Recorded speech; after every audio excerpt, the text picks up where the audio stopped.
Imagine the temple gates of Thebes slam behind you like a verdict. You see pillars taller than any ship's mast, carved with stories that feel older than breath. You feel dust grinding in your lungs, ink drying on your fingertips, a worker's life measured in tally marks and hauled stone. Today is supposed to be ordinary, offerings counted, jars sealed, hymns recited by voices that never crack. But the courtyard jolts. You hear boots strike the paving in hard rhythm. You see a royal courier slice through the crowd as if the air belongs to him. He does not bring greetings. He brings tools, chisels, mallets, a wrapped tablet stamped with a sun disk. The messenger's eyes scan faces like a butcher choosing meat. The order is simple and impossible. Strip Ammonius' name from the walls. Close his storehouses. Cut his priests off from bread, beer, and influence. Imagine hearing that and realizing the command is not just about stone. It is about memory. You see the high priests freeze, their mouths still shaped around sacred words. But the guards behind the courier shift their spears forward. Therefore the priests swallow the protest. You feel the whole temple hold its breath, because a god's name is not decoration, it is a lock on the world. A foreman seizes your shoulder. You are not asked. You are moved. You are shoved into a corridor where Ammonius titles crawl across reliefs like living things. Someone presses a chisel into your palm. It is cold, heavy final. Your hand shakes. Not because the tool is too big, but because the idea is too big. The courier points at the carved name. Ammonius. The hidden one. A word that sits in 1,000 throats across Egypt. But now it becomes contraband. You lift the mallet. The first strike lands. Stone chips spit into your face. The carved name fractures. You feel the shock climb your bones. A god's identity turns to rubble under your blade. Outside, the city reacts in real time. You hear a woman scream like someone tears cloth inside her chest. A priest tries to push through the corridor entrance. Guards slam him back, spear shafts cracking ribs. Someone throws a stone at the courier. It bounces off his shoulder. Therefore, his men draw blades. You taste metal in the air, fear. The foreman hisses for speed. Speed. As if speed makes sacrilege less loud. You strike again. The letters break. But the wall does not bleed, therefore the people do. The priest coughs, spitting red, and still reaches toward the damaged name as if to shield it with his body. A guard punches him down. Imagine the moment you understand. The old world is not being argued with. It is being deleted. And deletion is never clean, it bleeds. The next orders come faster than you can breathe. Seals pressed into wet clay. Temple doors closed with cord and wax. Festivals canceled mid-song. Offerings rerouted in the ledger like water diverted by a dam. You see scribes scrape ink from papyrus with sharp shells, rewriting receipts as if truth is just a line that can be shaved away. But the smell of scraped papyrus lingers, burnt fiber, crushed pride. Therefore, even the quiet rooms feel like battlefields. You stand over jars meant for Ammonius altars. Beer, oil, bread, now marked for Aten's officials. You see the numbers change under trembling hands. You feel eyes on your stylus, not because the math matters, but because obedience matters. A spear tip taps your shoulder once, gently, like a reminder that mistakes become crimes. Rumors spread through Thebes like fever. Some whisper that the new god is the only god. Others whisper that the old gods are angry and will choke the Nile. But nobody speaks too loudly. Therefore, the city's noise changes. More coughing. More careful laughter. More doors shut early. Then the order arrives that splits your life in two. You are ordered to move east, to a new city rising from nothing, Akhetaten. Not tomorrow. Now. A fresh start, they call it. A new year for Egypt, except it is forced, and the calendar is written in threats. You see men with carts already lined up, wheels creaking as if they complain. You feel your home turn thin behind you, like a rope about to snap. The march begins.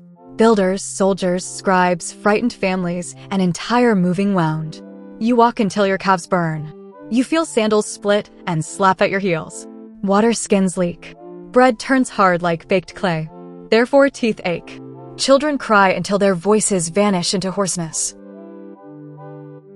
At night, the line camps in a tight ring because fear circles like jackals. You hear whispers, someone vanishes from the line after dark. No shout. No chase. just absence in the morning. But nobody asks where they go, therefore nobody becomes the next missing shape. Imagine arriving at the place that is supposed to be the future. You see desert and raw cliff and a river bend like a bent arm. But the city rises with an unnatural pace, as if whipped up by panic. Walls climb. Streets appear. Foundations multiply. Therefore, even the air feels rushed. Altars stand open to the sky because the Aten must see. Roofs vanish from sanctuaries, leaving priests exposed like insects under a lens. You smell fresh plaster, wet clay, sweat soaked into linen. The new hymns echo across courtyards, simple, repetitive, hungry. But the old gods are not merely ignored. They are hunted. You hear that even the word gods is being scrubbed from inscriptions. Plural becomes forbidden. Imagine a sentence on a wall losing its endings, like teeth knocked out. You see craftsmen carve the singular, then glance over their shoulders as if the chisel itself can betray them. Therefore, language becomes a cage. Work does not stop. It accelerates. You are assigned to storehouses, to ledgers, to distribution lists. Grain, beer, linen, copper, everything moves through hands that now answer to Aten's officials. You watch familiar faces from Ammonius temples reduced to beggars at the edge of the new boulevards. But you also watch Aten's men grow fat with seized wealth. Therefore, the reform tastes less like purity and more like a hostile takeover. You see a former Ammonius singer, once wrapped in fine linen, now holding out a cracked bowl. You feel shame twist in your stomach because your ink helps make it happen. But the spears keep their quiet watch. Therefore, you write. Traders arrive at the city gates with dust on their lashes and caution in their voices. They bring whispers from the edges of the empire. Foreign rulers test Egypt's grip. Letters arrive, some pleading for troops, some accusing Egypt of abandoning allies. But the court is busy composing hymns. Imagine being in a record room when a messenger drops clay tablets like they are hot coals. You see pressed wedges and foreign names you cannot pronounce. You hear the message read aloud. Send archers. Send chariots. Our walls crack. But the official reading it keeps his face smooth. Therefore the tablet goes into a pile, not onto a chariot. Outside, a procession passes, priests of Aten lifting sun discs, singing praise. The city claps because clapping is safer than silence. But the pile of unanswered pleas grows. Therefore the empire's edges fray like linen pulled too hard. Fog of war hangs over everything. Scouts report unrest in provinces. Some say it is small, just grumbling. Others say it is a storm. You do not know which is true. You only know the granaries must be managed, and the men with spears watch you write numbers like your ink decides who eats and who doesn't. Therefore each tally feels like a knife. You count sacks. You smell grain dust. You feel the weight of keys on your belt. The sound they make when they clink becomes a warning. But the more tightly the court controls the city, the more it feels like something is building under the floor. Therefore you listen for cracks. The decisive minute does not arrive as a single battlefield. It arrives as a night when the city itself becomes the front line. Imagine Akhetaten in c. 1338 BC. You stand inside a storehouse near the great Aten temple. The air smells of grain and sweat, tight and thick. You hear shouting, too close, too many voices at once. You step to a slit window. You see torchlight moving like a swarm. A mob, or an organized raid, you cannot tell, pushes toward the sealed storerooms. Someone yells Ammonius' name like it is a war cry. Someone else screams that Aten's law is a lie. Therefore the darkness becomes crowded with hatred. Guards form a line outside. Bronze helmets bob. Spear points catch firelight. You are trapped behind them with the keys and the tally sticks. A captain grabs your collar, yanks you close enough to smell his breath, beer and fear. He spits the choice into your face. If they take the grain, the city starves. If we kill them, the city burns. You feel your throat tighten. Starve or burn. But there is no third path. Therefore the keys on your belt feel like stones dragging you underwater. The first stone hits a helmet with a dull clang. The guard staggers.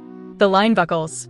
Someone screams, not in prayer, not in song, but in the pure animal sound of teeth meeting fear. Therefore the mob surges. You drop to your knees, not to pray. There is no time for prayer, but to grab a fallen spear. Your fingers slip on blood that is not yours yet.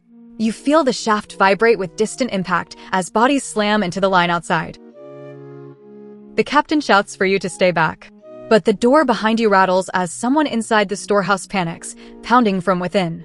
Therefore, the danger comes from both sides, mob outside, chaos inside. You crawl to the door's crossbar and press your shoulder against it. The wood groans. You smell old grain, mouse droppings, sweat-soaked reed. A fist pounds from the outside. The bar jumps. Therefore, you jam the spears, but under the bar like a wedge. Another stone crashes through a window slit. It explodes into fragments that slice your cheek. You taste blood.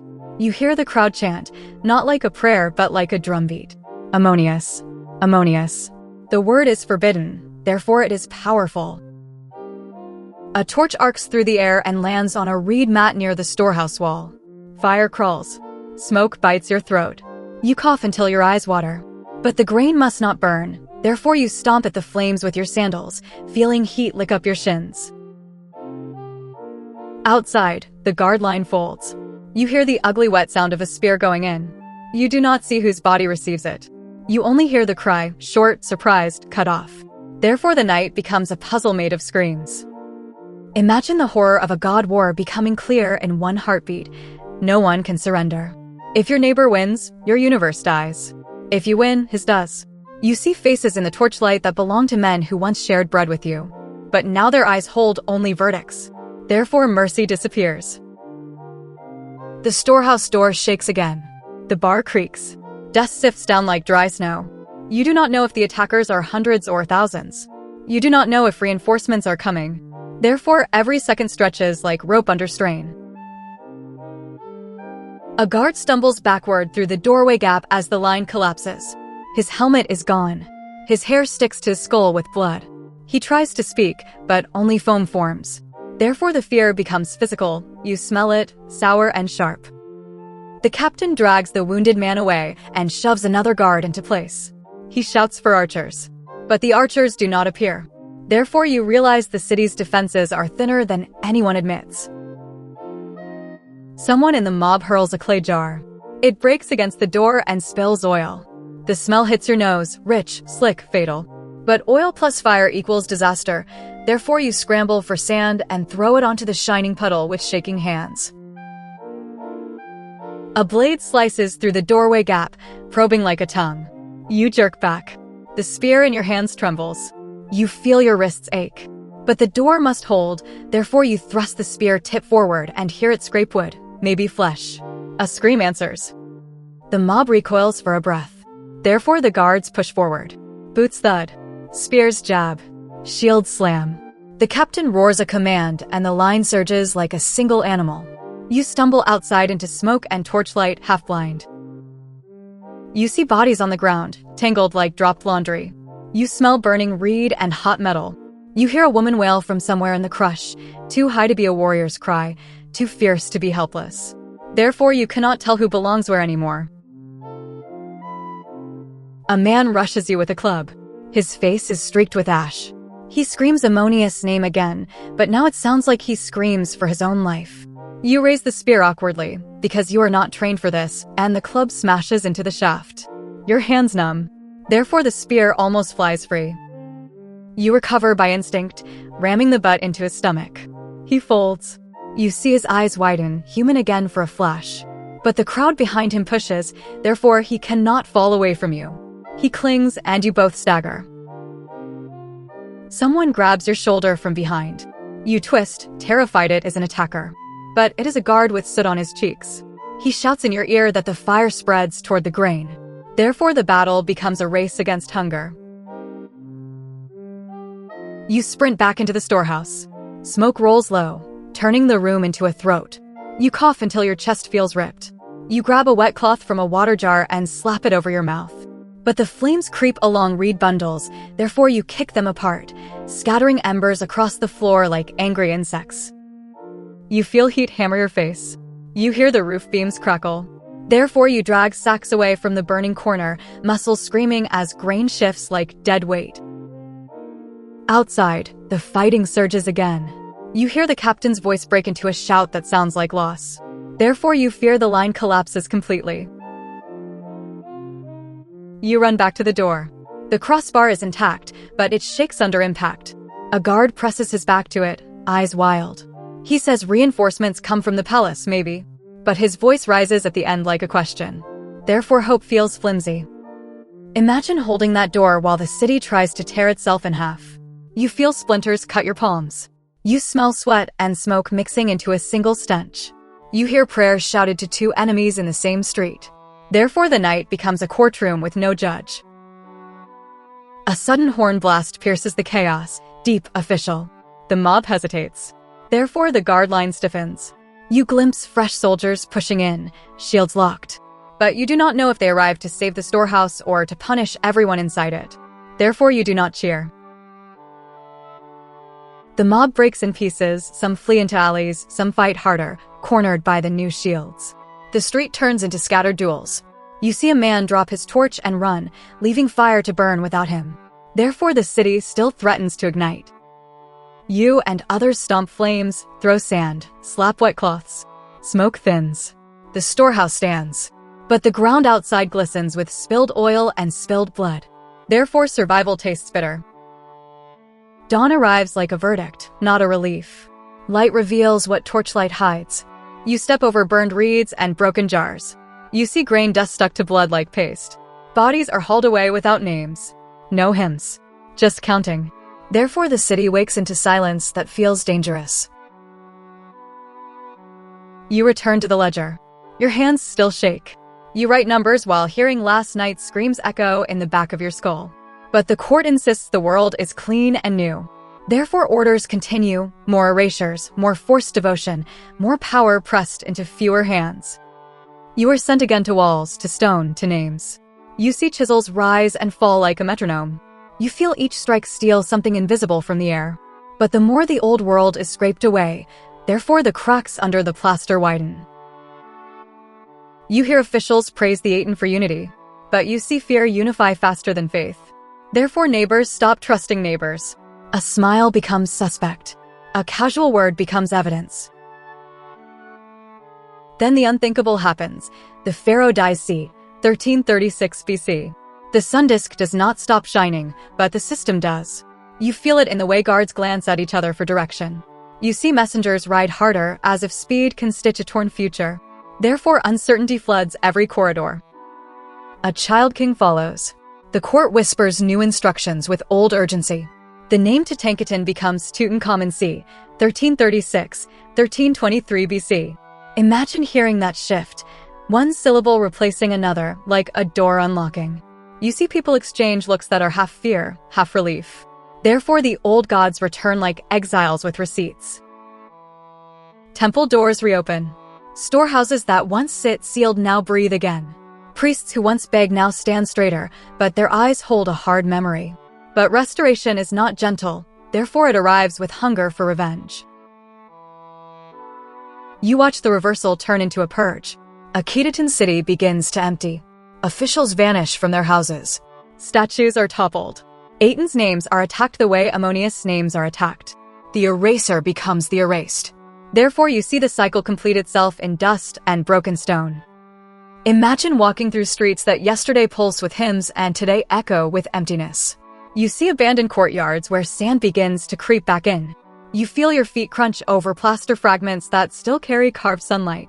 But nobody sings here now, therefore the silence becomes accusation. The cost is counted in the only language the state respects: grain lost, labor wasted, families displaced, trust shattered. You see old men who survive both regimes still flinch at the sound of boots. You feel the weight of the chisel in your memory heavier than any stone you ever haul. Therefore the true ruin is not the abandoned city, it is the fracture inside people. You walk out of the ruins understanding something sharp. When a leader tries to replace a complex society with a single approved truth, one God, one story, one voice, the first casualty is trust. The second is stability. And the third is always the people caught holding the chisel. You see how quickly paperwork becomes a weapon. You feel how easily a neighbor becomes an enemy when identity is forced into a single mold.